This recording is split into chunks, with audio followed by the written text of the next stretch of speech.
ये 35 mm का door है। 35 mm का डोर है तो इसको 45 काटने का। ये 45 काट के बांध दिया, नहीं छोटा होएगा नहीं बड़ा होएगा, मतलब ये मीडियम साइज है, नहीं तो 50 भी लग जाता है 35 mm में।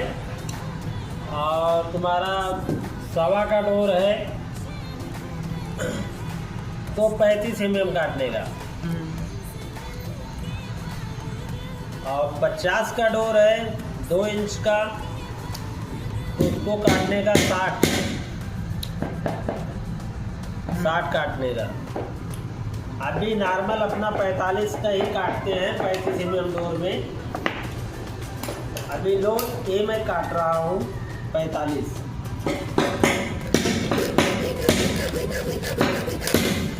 अभी मैं 45 काट रहा हूँ, देखो ये है 45।